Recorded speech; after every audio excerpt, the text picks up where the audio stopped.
Welcome to the show. My name is Charlton with Big C, and this is the $1 Million Show worldwide. We want to say thank you to all of our listeners in Latin America. Also want to give a shout out to Berlin. Got a tweet from Berlin following Charlton and Big C worldwide, Big C. So that's always impressive when the good old boys from Berlin chime in. Today is April 19th, 2016. And also, Big C, I know it's so important to you that we talk a lot about Hollywood and the entertainment industry. So I also want to get a shout out to Cynthia Evans, and she is with CNN Entertainment. She's one of the best entertainment specialists in Northern California. So if you need some help from her in promoting your business, give a shout out. Cynthia Evans, CYNN Entertainment, Northern California. Also, Big C, how are things going down in the South, Big C, for you guys? Well, you know, it's a beautiful day out here, Charlton, in the South. Make me want to go out and do a little fish. If I can find me a catfish somewhere that wants to find a hot skillet, make my dinner complete. Well, if you say catfish, you just gave away your location. A lot of people thought you're from Texas with those good old boys down there, but they don't eat Texas. I don't think they eat catfish in Texas, Big C. They eat more steak and potatoes. Well, it's so much water in Texas right now, everybody's learning how to swim, you know. And speaking of swim, and this segment is also brought to you by Bud Light. Speaking of swimming, Big C, I know you like Bud Light because it makes you feel good and also lose weight at the same time, Big C. Well, Charlton, that's the reason why we have wading pools. We just put our feet and our straw in and get drunk and relax all at one time. Well, I remember some of my good old boy friends back in the day. They invited me out to go out and have a few soft drinks down in the South. Now, I'm from California, so I thought we were going to the local convenience store to get a beer. No, he went out to his garage and opened up a big old can of moonshine, Big C. I was kind of culturally shocked, I would just say, at the least, Big C. But speaking of culturally shocked, I know that you love to honor Hollywood. And one of the great actors out there, and I've loved his work, Nick Nolte, he's done a lot of great jobs over the years, Big C.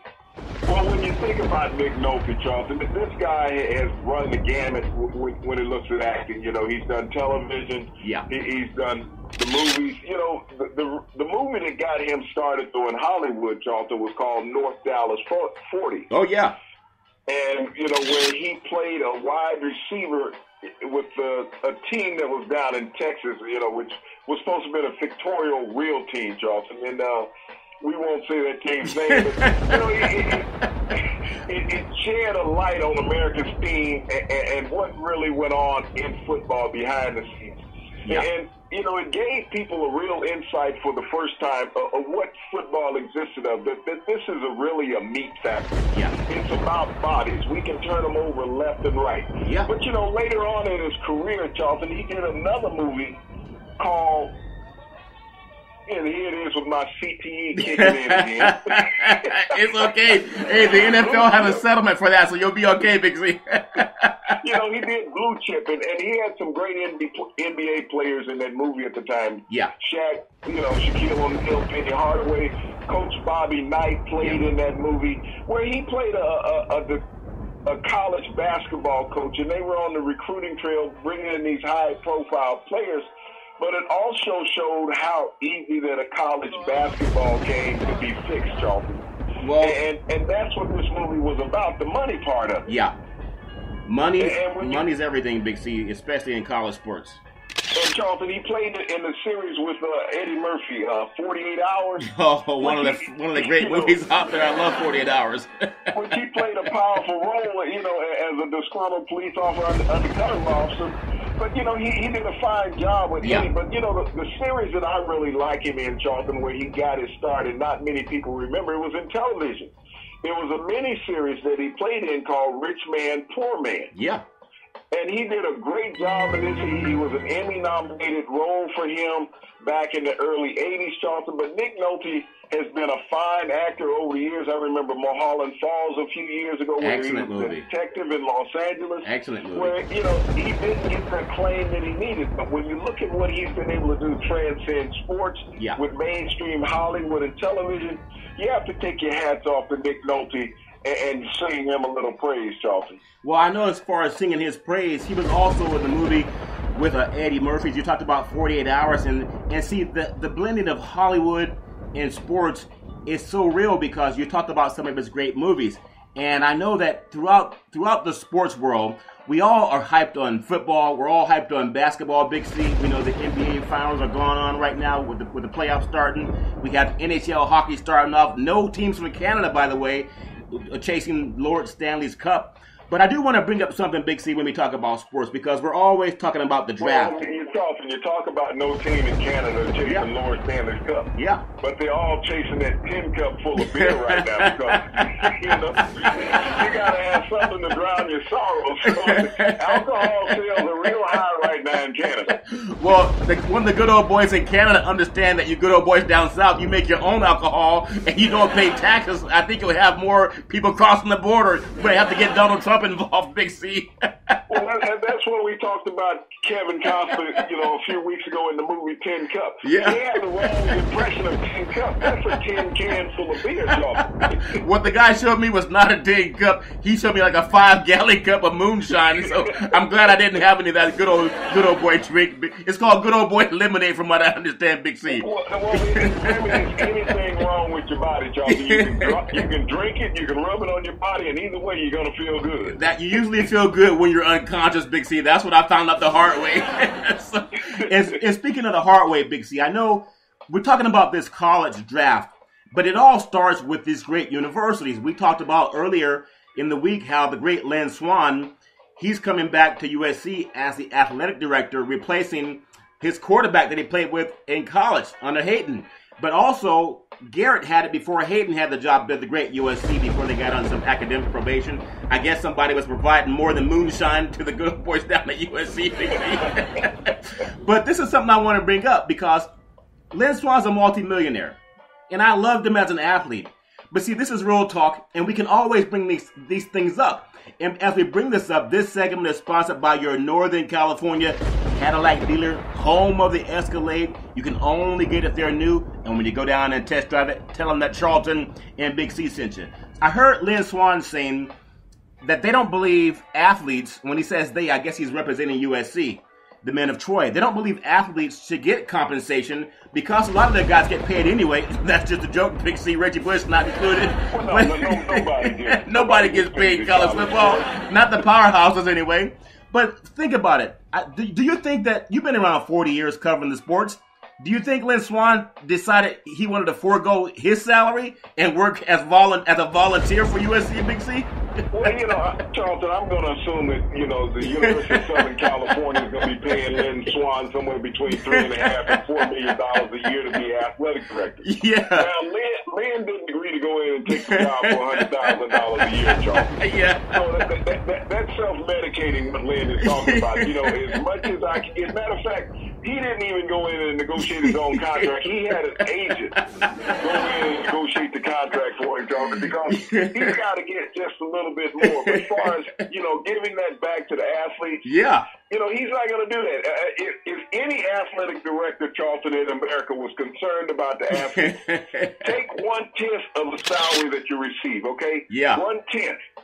And take 90% of that salary and dole it out to the athletes in the university. When you talk about assisting the athletes financially, Charlton, yeah. If you're concerned about the athletes, give them a little bit of your salary. Well, no, Big C. Now you're not. Those are fighting words. Giving up salary unless you're an athlete playing for free. And I think it's so egregious, Big C, because Jay Billis, he's an attorney. I believe he played basketball at Duke under the great Coach Krzyzewski. And he mentioned, he did, Charlton, back in the 70s, played there. Yeah, and he mentioned that not paying people for their work. We know slavery existed in the United States, but not paying people for their work is an antitrust violation, and the NCAA is trying to fight that hand over fist. So when you have these great universities, whether it's Alabama, whether it's USC, now Nick Saban, the head coach at USC, at Alabama, Clay Helton. Nick only makes $7.5 million. Bring Nick in there. So, he's struggling a little bit right now. He got his house paid off by the boosters. Okay. So you're saying that Nick Saban, he has more money? Do you think he has more money or less money than what the great Lynn Swann is getting from USC, Big C? Well, Charlton, when the boosters go in and pay off the $3.5 million mortgage, now how is it that a coach can get a $3.5 million supplement on the side from the boosters that is not part of his salary, let's set it up that way with the players in college. Yeah. Let the money not come from the university, let it come from the boosters, where they set aside a slush fund for the players to allow them to have some extra revenue, just like they do with the coaches. Now, you can't keep sitting there saying that the coach needs more money when he's making $7.5 million a year, and you're not even paying the players $7.50 an hour, minimum wage. Well, do you know how much moonshine coaches in the SEC can buy with the kind of salary they give Nick Saban, Big C? And I believe that Nick Saban, when he flies anywhere, is first class, Big C. Is that what he does? The first class. He flies in the only class in his private jet, Charlton. Wait, are you saying Nick Saban has a private jet? Hey, he's not going out there getting on Delta or American Airlines, trust me. So Nick Saban has a private jet and the athletes work for free. That to me is crazy. But I want to say this too, because I'm a parent and I have, people are coming to me saying, hey, your son's good size. They're talking to him about playing sports already in high school.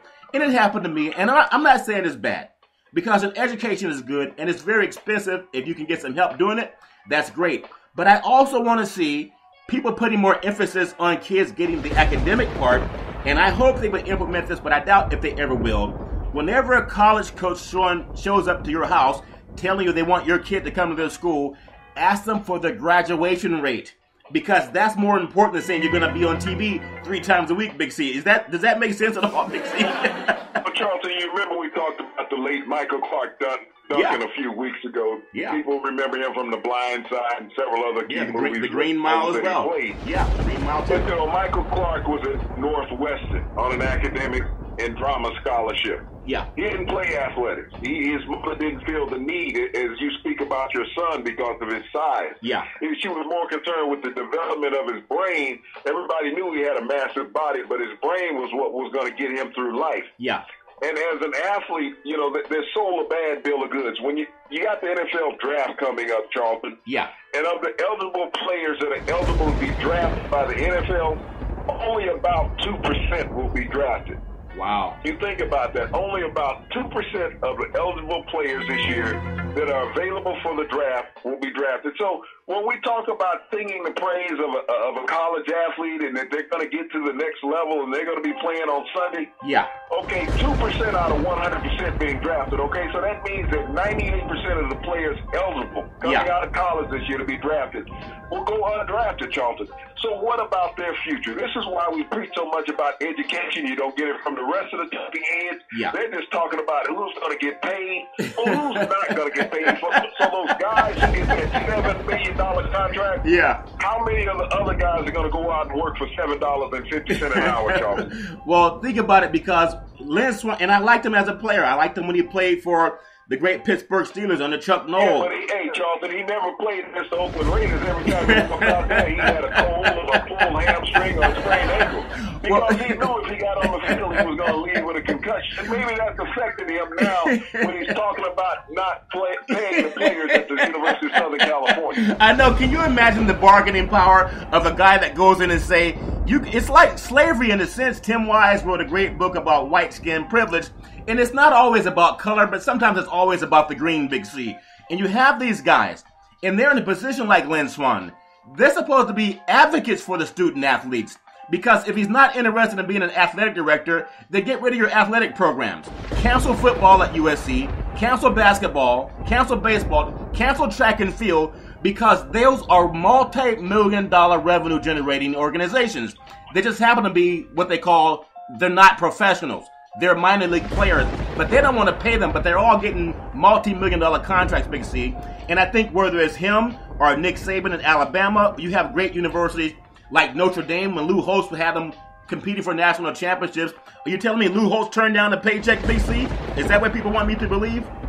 Well, Charlton, there hasn't been a coach anywhere turned down a paycheck. Now, we've looked at the National Football League go on strike a couple times over the past couple of decades. Yeah. And you see how much that destroyed the league. They had to go out and get the replacement players.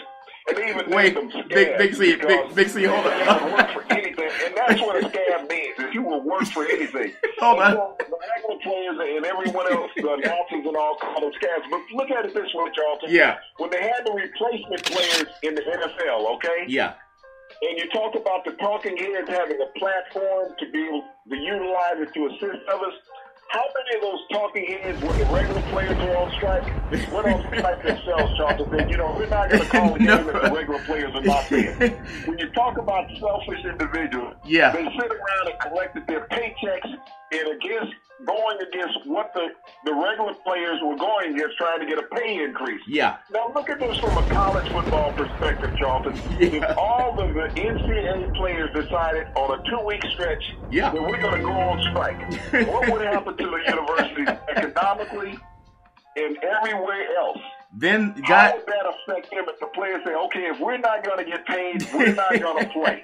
And they did that unilaterally across the country. Yeah. How would that destroy college football in America? It's not like you can go out and get replacements like you did in the NFL because they just don't exist, remember? Yeah. They got to be student athletes first. Well, see, that's so powerful, Big C, because you're only going to hear about it on Charlton and Big C. And speaking of Charlton and Big C, this segment is sponsored by your Northern California BMW dealers, home of the ultimate driving machine. Go down and test drive the all-new 600 horsepower M7. And when you go down and drive it, tell them that Charlton and Big C sent you. So, Big C, the thing I want to bring up also, and I know we're talking about the networks and the TV and the money that's made for athletes. There's such a push that the NFL, and I love sports, so I'm not criticizing without offering a solution. They have the draft is actually something you can see on TV now, right? You can watch it on TV. But why for not? 3 days, Charlton. Not just watch it. It's a 3-day event. It went from a 1-day event when I came out of college to a 3-day event now. Well, think about this too. And this is something people don't really think about, though, because they have these networks. And I know you good old boys down south with your moonshine that you don't pay taxes on. You also have the SEC network. No, it's not that we don't pay taxes on it. This is called experiment. It's just like any other funding program. What you do is you have to experiment with a certain formula to get the accuracy down before you can market it. So you can't pay taxes on something that you're experimenting with, Charlton. Well, you can only hear it here, Charlton and Big C Sports experimenting with moonshine. But think about this. An article came up that they have the Big Ten network, which has like 19 schools, the Pac-12 network, which you can't even see all the games on TV, and the SEC network. They have their own networks, but guess who beat them to the punch, Big C? Notre Dame did it. The great university from Indiana. They beat them to the punch where NBC, I don't know if I was watching NBC sometimes or watching Notre Dame football, but everybody's trying to get extra money. And in the fact that they're trying to get extra money, Big C, they still don't see a need to pay the athletes. So where's the money going? Well, Charlton, Notre Dame actually got its network in the early 70s when they used to rebroadcast their games on Sunday morning prior to the NFL. prior to church? Yeah, they beat you to church, watching Notre Dame football. But, when you think about this, as universities and conferences fatting their coffers every year, making more and more revenue, saying that, well, the student athlete is getting an education out of this. Okay, the universities are getting an education in finance, how to make more money for free. That's what they're doing. How can we make more money for free? Okay, we're going to tell these guys, and as I spoke about, Charlton, only 2% of the eligible guys for draft will be drafted. 2%, so how many per university will come out? And we know that some universities, Charlton, will have 7, 8 guys drafted. Alabama, LSU, universities such as that. The SEC every year has over 40 players drafted. Yeah. So how many players will be drafted out of North Dakota this year? Maybe one? Carson Wentz? Maybe one. So when you're looking at it, and he's a stretch, to say the least, they talk about Jeff Goff. Now, the last quarterback to come out of Cal, if you remind me, I believe it was a guy named Kyle Boller. Kyle Boller, out of Park High School in Newhall, California, Southern California. Yeah, he was the last quarterback drafted out of Cal in the first round, and we know the illustrious career that Kyle Boller had, as the talking heads had him rated as the number 1 quarterback coming out of the draft that year, and I believe he was drafted by the Ravens. Yeah. And he spent as much time watching the games as he did playing the games, and he was eventually replaced by another quarterback, Joe Flacco. Yeah. And he became a journeyman after that. So when you talk about coming out of Cal, Aaron Rodgers is not showing up again, okay? Yeah. He's not going to be there. And when you talk about Carson Wentz, He's not Joe Flacco, who's the last small school quarterback to be drafted out of Delaware State, and he went on to win a Super Bowl a couple years ago against the 49ers. Yeah. Well, think about this. I don't see that same action in a Carson Wentz being a Joe Flacco. No, not at all. I've seen the kid on film. I've watched him throw the ball. He's playing against a lot less competition, Charlton. Yeah. and when you're playing against defensive linemen on average that are 6'1", Charlton, yeah, you're not throwing the ball over people. And when you get hurt and you miss 5 games as a senior playing Division III football, now if you got a 320-pound defensive lineman leaning on you every play, yeah, what is going to be your health in the NFL if you couldn't make it through Division III football, Charlton? Well, I hear he played against that kind of competition every week when he played at North Dakota State. Think about it. Who he played against when he was at North Dakota State: Southern Utah, Weber State, Northern Arizona, Idaho State. Contrast that with my guy Hogan at Stanford, which I think is the best pick coming out of the college football draft because he won 2 Pac-12 championships, went to the Rose Bowl twice in the last 3 years.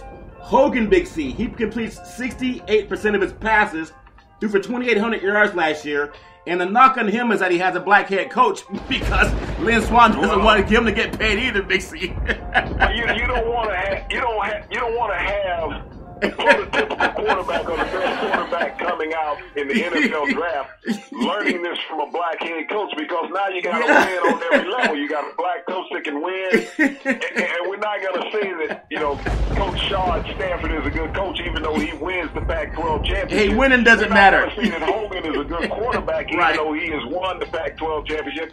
And that's the same conference that Jeff Goff plays in, Charlton. Yeah. Lost 5 games last year as a starter. But you got to remember his final game, Charlton, against the Air Force Academy, one of the most highly talented, collegiate programs in the country. And I think they might rank in the top 50. And he beat them in a bowl game. Yeah, but you can't deny they have great looking helmets. I love the Air Force stripes, the Thunder stripes on the side of the helmets. And speaking of stripes on the side of the helmets, this segment is sponsored by your Northern California Ford dealer, home of the F-150. They build it for it tough. And when you go down and test drive it, tell them that Charlton and Big C sent you. So, Big C, when I think about the talk and how they just pushing so hard to make everybody believe in advertising, if you tell somebody something over and over again, they tend to believe it. And for some reason, they're trying to push that image. I even look at golf, because some people say, well, Charlton, why are you guys kind of like always pointing out the racial component and everything? Well, the racial component is pointed out when you hire people. Look at the head coaches in the athletic departments, Big C. You say the racial component. Yeah. What color is Kevin Hogan? He's Caucasian. Okay, so where's the racial component there? That's what I tell people. But think about this. They're not used to hearing the truth.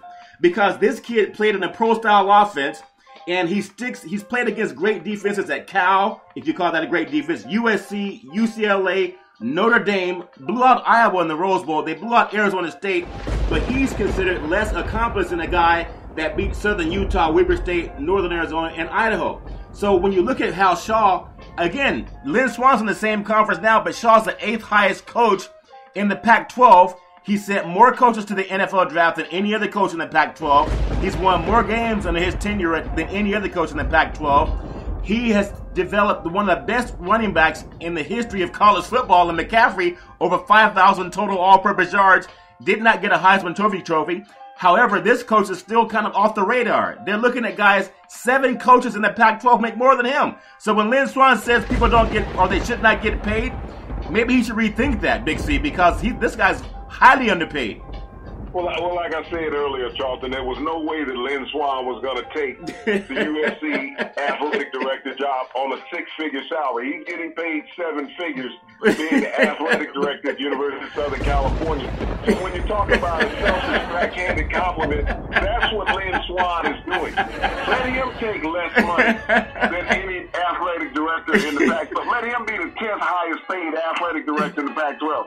And see how he would appreciate his deal. He should just be happy to have a job at his alma mater, not saying, well, I need to be paid at this level. I think let me prove that I can be a success for us. He's going in making millions of dollars without proving that he has the wherewithal to be a success as an athletic director. He's getting paid on what they hope that he does instead of what he does, Charlton. Well, think about this. Lynn Swann, smart guy, Republican guy, whatever political affiliation, doesn't matter. So he's a friend of Donald Trump. Friend of Donald Trump. I got you. So now we know why he doesn't want to pay people, Big C. But Jay Billis is an attorney. He's an attorney licensed to practice law.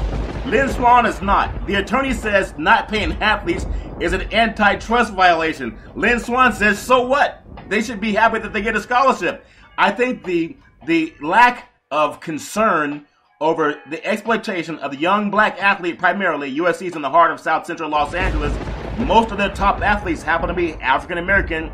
Not all of them come from wealthy backgrounds, Big C. It's the lack of empatism, Charlton. It's the lack of empatism for these guys. You don't care. Yeah. All you want to do is churn out the bodies, Charlton. As I spoke about, only 2% of the players are going to be drafted in the next couple of weeks that are eligible for the NFL. So you tell me what university out there is concerned about a young man's future. They're not, Charlton. I've churned you out. I've used your body. I've manipulated you. I've taken advantage of you for anywhere from 2 to 4 years. Yeah. I've spun you off, and I can get another bus load in here that looks just like you tomorrow.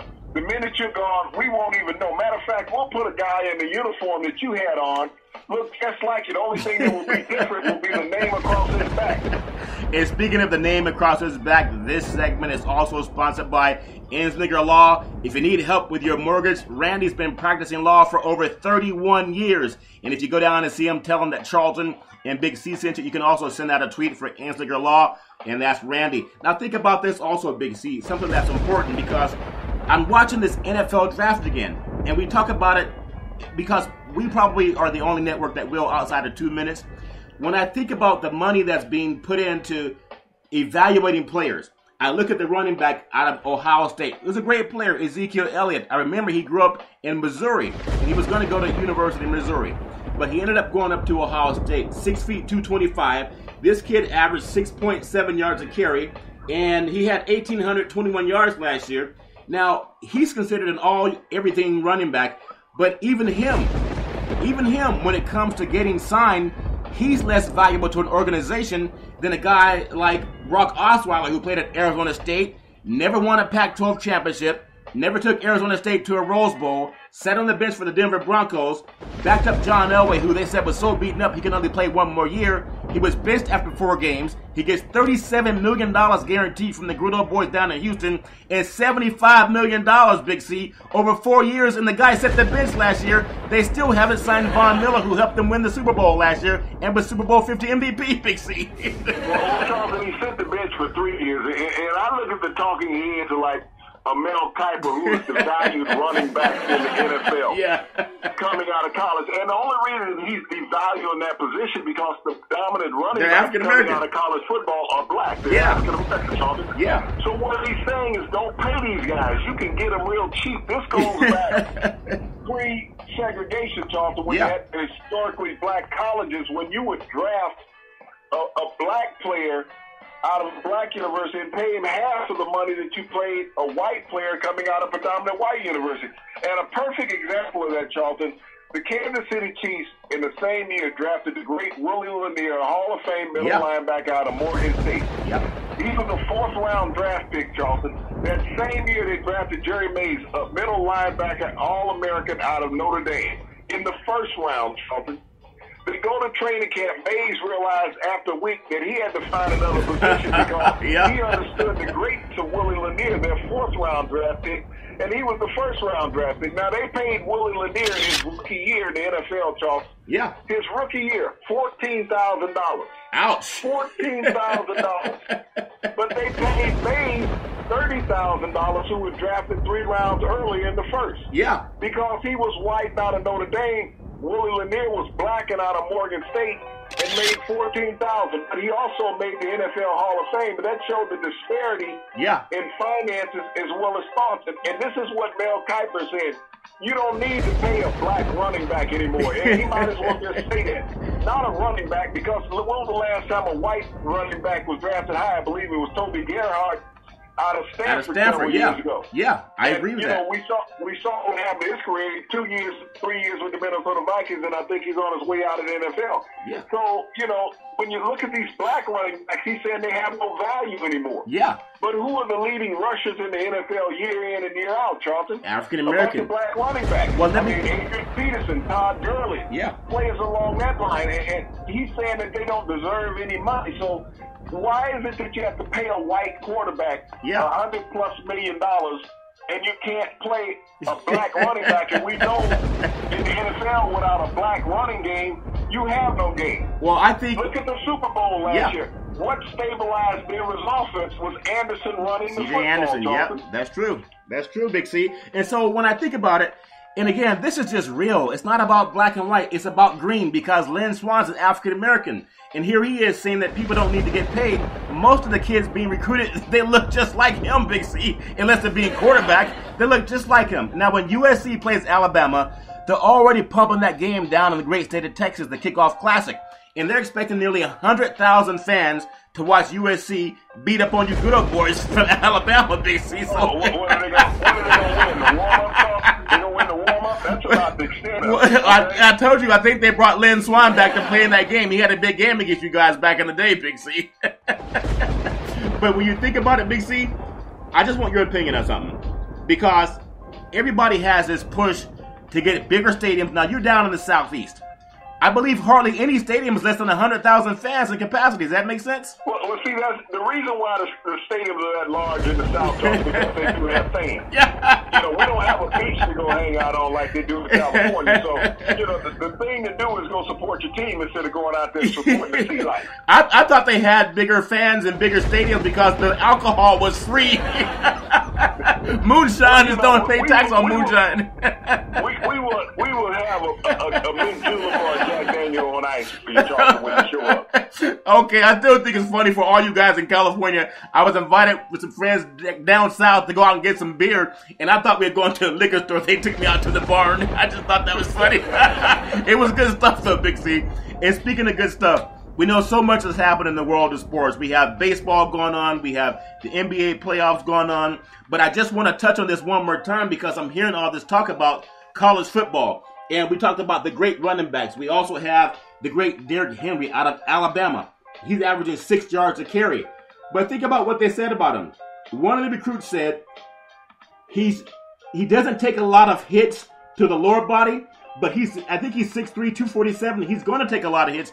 I'm concerned that guys like him are going to end up like Earl Campbell, because they told Earl Campbell he was big and strong too, but he has a hard time walking, Big C, because he was so banged up in the game. Is there any concern about that with CT? He has about everything replaced on his body, Charlton. And when I look at a Derrick Henry, he reminds me a lot of an Eddie George. Yeah.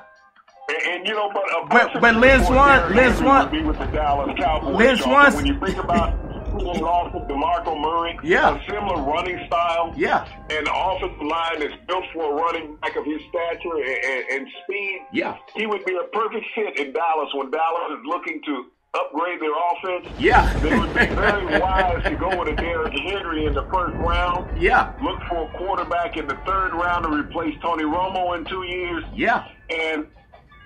But like I said earlier, when we look at the running backs that have come out of college football, when was the last time you had a white running back in the NFL gain 1,000 yards, Charlton? Yeah, and they paid him less money. Stretch looking back. We're talking about John Cappelletti, I believe it was. Yeah. Played at Penn State, #1 draft pick at Rams. Yeah. After being a Heisman Trophy winner, may have been the last white running back to gain 1,000 yards. John Riggins also had a good. John Riggins for the best position. Yeah. The only reason I can see you devaluating this position they don't want to pay him. The race. They don't want to pay him. I know. That's a shame. They don't want to pay him. If we can get him to run for free, let's get him to run for free. Why pay him first round money when we can get him in the second and third round? I mean, if you look at these running backs, Chris Johnson, over 2,000 yards. Yep. Eddie George, 2,000. Yeah. Barry Sanders.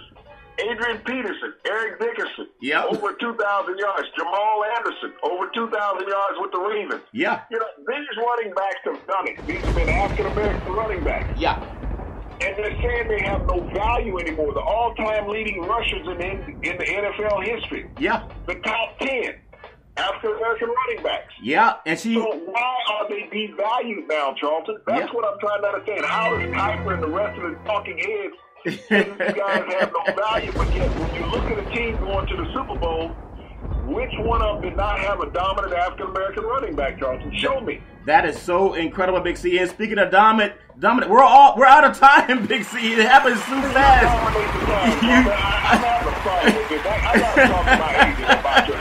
I think I drank too much moonshine, Big C. I forgot what time it was, but I want to tell you guys, you can listen to the Charlton and Big C show every Monday through Friday at 5 o'clock p.m. Pacific Standard Time worldwide on Charlton and Big C Sports. And we'll catch you next time. We appreciate you. We thank you and have a super fantastic day.